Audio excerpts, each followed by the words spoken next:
Bonjour, par cette vidéo, on va découvrir comment on peut résoudre une équation différentielle à l'aide des séries entières. Alors l'équation différentielle que nous avons, c'est 1 plus x carré fois y seconde plus 2xy' moins 2y est égal à 2. Alors on cherche à résoudre cette équation différentielle qu'on note par E à l'aide des séries entières. Pour atteindre cet objectif, on va suivre les étapes suivantes. En général, pour une équation différentielle, on commence par supposer qu'il existe une solution, y de x qui est égale à la somme des n allant de 0 jusqu'à plus l'infini de an xn développable en série entière. C'est-à-dire la solution, elle est développable en série entière. Deuxième point, on introduit cette solution dans l'équation et en dérivant terme à terme pour exprimer y' et y seconde ou bien tout simplement y' ou bien tout simplement y seconde. Ça dépend de l'équation. Si dans l'équation on a juste y', alors on doit calculer y'. Et si on a y' et y seconde, on doit calculer les deux. On doit dériver la première fois et la deuxième fois. Bien sûr, qu'est-ce qu'on dérive? On dérive cette série entière. Alors après, on obtient y', la dérivée de cette série. Normalement, la dérivée de x à la puissance n, c'est n fois xn moins 1. Donc voilà, c'est égal à n fois an fois x moins à la puissance n moins 1. Il faut ici noter qu'on change les indices. On a ici n est égal à 0, mais ici on commence par n est égal à 1. Et pour la dérivée seconde, on dérive une deuxième fois. Alors, on obtient la dérivée de x à la puissance n moins 1, c'est égal à n moins 1 fois x à la puissance n moins 2. Donc, on obtient n fois n moins 1 fois an fois x à la puissance n moins 2. Ici, on a n à partir de 1. Lorsqu'on dérive la deuxième fois, on ajoute 1. Donc, c'est n à partir de 2.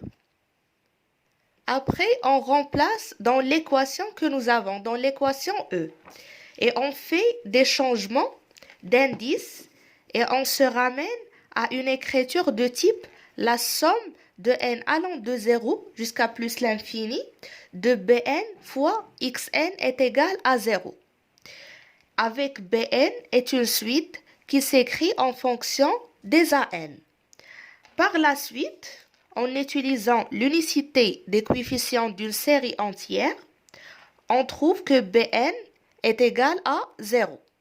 Après, on trouve que la suite an, ou bien on cherche à trouver la suite an en fonction éventuellement de certains paramètres. Alors, on va suivre ces étapes pour résoudre notre équation différentielle. On commence par le premier point. On suppose qu'il existe une solution développable en série entière. La solution y de x, c'est égal à la somme n est égal à 0 jusqu'à plus l'infini de an fois xn. Alors, on passe pour la dérivée. On dérive y de x, on obtient y' de x, c'est égal, comme on a dit, n an xn moins 1, n supérieur ou égal à 1. Et après la dérivée seconde, c'est égal à la somme pour n supérieur ou égal à 2, n fois n moins 1 à n xn moins 2. Maintenant, on passe pour remplacer dans l'équation E. On remplace dans l'équation E chaque terme par son expression et on obtient, voilà 1 plus x carré fois y seconde. Y seconde, c'est égal à la somme à partir de 2 de n fois n moins 1 à n xn moins 2 plus 2x fois y'. Y', c'est la somme pour n allant de 1 jusqu'à plus l'infini de n à n xn moins 1. Moins 2, voilà moins 2 fois y. Y, c'est la somme allant de 0 jusqu'à plus l'infini de an xn. C'est égal à combien? C'est égal à 2. Maintenant, on développe. On fait 1 multiplié par cette série, après x2 multiplié par la même série. Donc, on obtient la somme pour n supérieur ou égal à 2 de n-1 à xn-2 plus x carré, toujours la somme allant de 2 de n-1 à n-2 plus 2x multiplié ici x multiplié par x à la puissance n-1, ça va nous donner x à la puissance n-1 plus 1. Donc, c'est x à la puissance n. Voilà, donc c'est 2, la somme de n à n, x à la puissance n, moins 2 fois la somme allant de 0 toujours, jusqu'à plus l'infini de a n, xn est égal à 2. Alors, on garde la première série, la voilà. Pour la deuxième, on a x carré et x à la puissance n-2. Donc, ça fait x à la puissance n-2 plus 2. Donc, c'est x à la puissance n. Voilà, donc on obtient la somme de n-1 à n, x à la puissance n, et on garde cette série et on garde la dernière. C'est égal à 2. On note ici que la somme, c'est à partir de 2.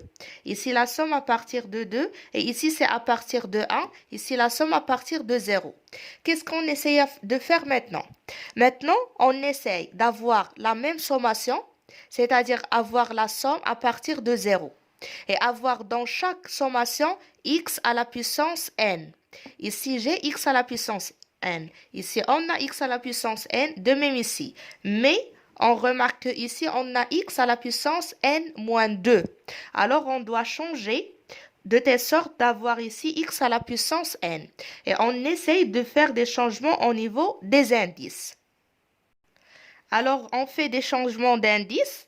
On commence par la somme pour n allant de 2 jusqu'à plus l'infini n, n-1 à n, xn-2.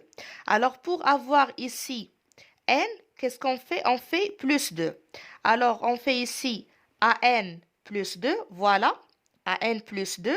Ici, si on fait n moins 1 plus 2, ça va nous donner n plus 1, voilà. N plus 1. Et après, si on fait ici n plus 2, on obtient n plus 2. Et pour la sommation, ça va commencer à partir de, ici, on fait moins 2.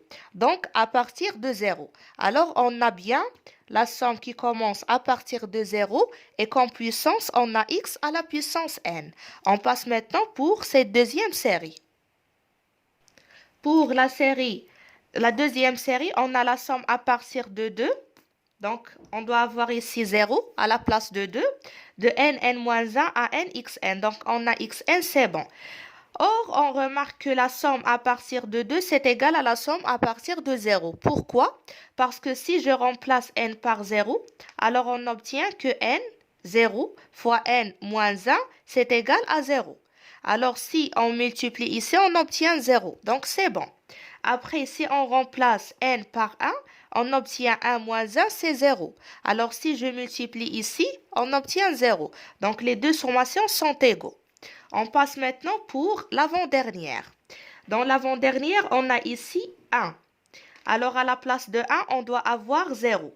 Ces deux sommations sont égaux. Ici, j'ai xn et je dois garder le même indice. Donc, les deux sommations sont égaux car si n est égal à 0, alors n à n, x à la puissance n, c'est égal à 0. Donc, on a bien l'égalité entre ces deux sommations. Alors, on remplace. La première sommation, ça commence de 0. n plus 1, n plus 2 fois an plus 2, x à la puissance n. Voilà, on a ici x à la puissance n. Plus la somme de 0, n moins 1 à n, x à la puissance n.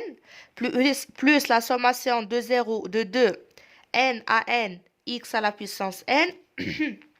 Moins la sommation de an, x à la puissance n, et c'est égal à 2. Donc, qu'est-ce qu'on fait? On fait la même sommation pour n allant de 0 jusqu'à plus l'infini et on factorise par xn. Ça va nous donner xn, facteur de n plus 1 fois n plus 2 à n plus 2, plus n fois n moins 1 à n plus 2 fois n à n moins 2 à n. C'est égal à 2. Fois xn, bien sûr, c'est égal à 2. Alors, après calcul, on factorise ici par an, on obtient que c'est égal à la somme de n plus 1, n plus 2, an plus 2, plus n carré plus n moins 2 fois an multiplié par xn, c'est égal à 2. Donc, on a bien trouvé que la solution s'écrit sous la forme, que l'équation s'écrit sous la forme, la somme de bn fois x à la puissance n est égale à 2. Alors, bn, c'est égal à cette suite. Alors, on a bien bn, c'est égal n plus 1, n plus 2, à n plus 2, plus n carré, n plus n moins 2 fois an. Donc, maintenant, on essaye de trouver ces coefficients, an et an plus 2, ou bien les coefficients qui se trouvent dans cette suite. Alors, c'est bn que nous avons trouvé. En utilisant l'unicité du développement en série entière, on obtient que B0 c'est égal à 2 et Bn c'est égal à 0. Pourquoi?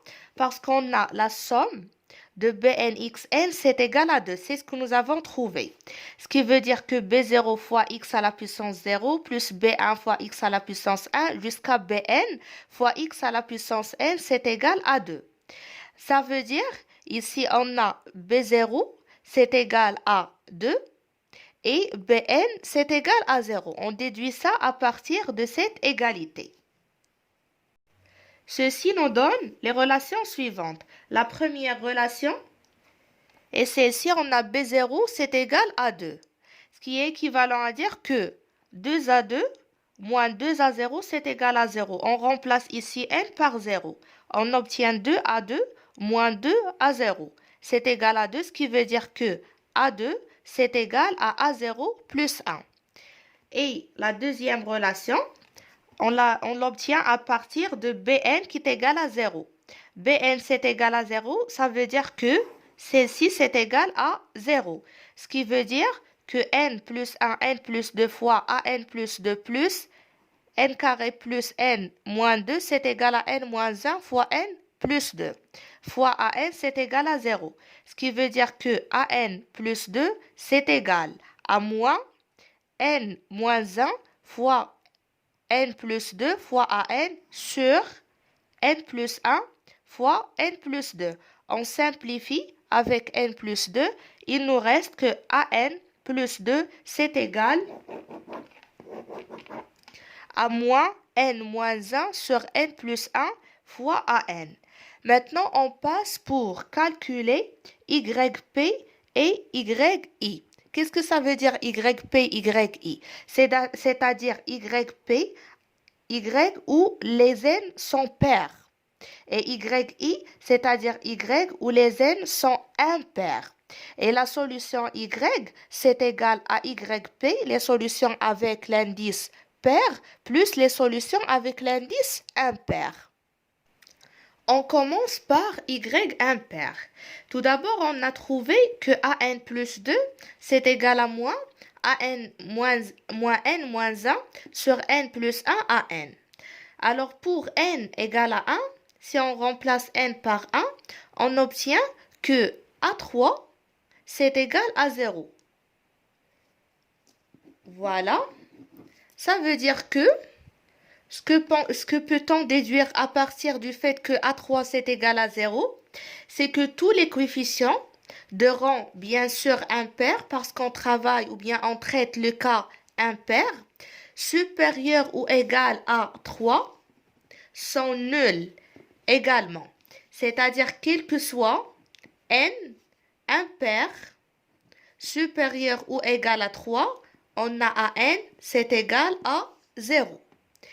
Donc, le coefficient non nul impair, le seul coefficient non nul impair que nous avons, c'est A1. Parce que 1 est inférieur strictement à 3. Donc, on a A1 différents de 0 et tous les AN pour n supérieur ou égal à 3 impairs sont nuls. Donc, on peut déduire que la solution impaire qui est égale à la somme des AN fois xn lorsque n est impair est égale tout simplement à A1 fois x parce que A1 fois x à la puissance 1, c'est-à-dire A1 fois x. Voilà, on a trouvé la solution dans la situation où les n sont impairs. Maintenant, pour les indices pairs. Lorsqu'on dit les indices pairs, c'est-à-dire que n c'est égal 2p, avec p supérieur ou égal à 1. Parce qu'on commence par 1 pour avoir n égal à 2 et ainsi de suite. Alors, on a, comme ici, on a déjà trouvé que an plus 2, c'est égal à moins n moins 1 sur n plus 1 fois an. Alors, on remplace n par 2p. Donc, on obtient a 2p plus 2, c'est égal à moins 2p moins 1 sur 2p plus 1 fois a 2p. Donc, par récurrence, on trouve que a 2p plus 2, normalement, c'est égal à moins 2p moins 1 sur 2p plus 1 fois a 2p. a 2p, c'est égal à quoi? On écrit a 2p en fonction de a 2p moins 1 et ainsi de suite en arrivant à A2. Alors, c'est multiplié par moins 2. a 2p, c'est moins 2, moins 3 sur 2p moins 1 multiplié par A2p moins 1 et ainsi de suite. Alors vers la fin, si on simplifie 2p moins 1 avec 2p moins 1, 2p moins 3 avec 2p moins 3, 3 avec 3, qu'est-ce qu'il nous reste? Il nous reste le moins 1, moins 1, moins 1, moins 1, c'est-à-dire moins 1 à la puissance p sur 2p plus 1, multiplié bien sûr par A2. La série entière des indices pairs est donc s'écrit sous la forme yp, c'est-à-dire y pair, est égal à A0, le premier coefficient pair, plus la somme pour p supérieur ou égal à 1. Parce qu'on a dit, dans la situation où n est pair, n est égal à 2p pour p supérieur ou égal à 1. Donc la somme à partir de p supérieur ou égal à 1 de a 2p plus 2 fois x à la puissance de p plus 2. On remplace a 2p plus 2 par l'expression que nous avons trouvée. On obtient c'est égal à 0 plus la somme a 2p plus 2, c'est moins à la puissance p sur 2p plus 1 fois a2 fois x à la puissance de p plus 2. Donc, on sait très bien que a2, c'est égal à a0 plus 1. Donc, c'est égal, on fait extraire a2. Donc, c'est égal à a0 plus a0 plus 1 fois la somme pour p supérieur ou égal à 1 de moins 1 à la puissance p sur 2p plus 1 fois x à la puissance de p plus 2. Et on sait très bien que pour le rayon de convergence 1, la somme de moins 1 à la puissance p de p plus 1, x à la puissance p plus 1, ici c'est pas plus 2 plus 1, c'est égal à l'arctangente de x. Ça c'est d'après développement usuel. Donc, si on remplace, on obtient que yp c'est égal à a0 plus a1 plus a0 plus 1, x. On fait extraire x pour garder ici x à la puissance de p plus 1. Donc, c'est x multiplié fois la somme pour xp de p plus 1, ce qui fait l'arctangente. Donc, finalement, on trouve que y, la solution, c'est égal à y pour les indices impairs plus y pour les indices pairs qui est égal à a0 plus a1x, on a trouvé y, c'est a1x, donc c'est a0 plus a1x plus a0 plus a1x, l'arctangente de x. Donc si a0 est égal à moins 1, alors on obtient ici a0 qui est moins 1 plus a1x. Ici c'est 0, un polynôme, donc y c'est un polynôme. Alors le rayon de convergence est plus l'infini. Sinon, c'est-à-dire si A0 est différent de moins 1, alors le rayon de convergence est 1. De plus, la fonction que nous avons obtenue, y est égal à A0 plus A1x plus A0 plus 1x, l'arctangente de x se prolonge sur R tout entier. Et elle vérifie sur R l'équation différentielle E que nous avons dans le départ de l'exercice. Et comme ça, on arrive à la fin de cet exercice.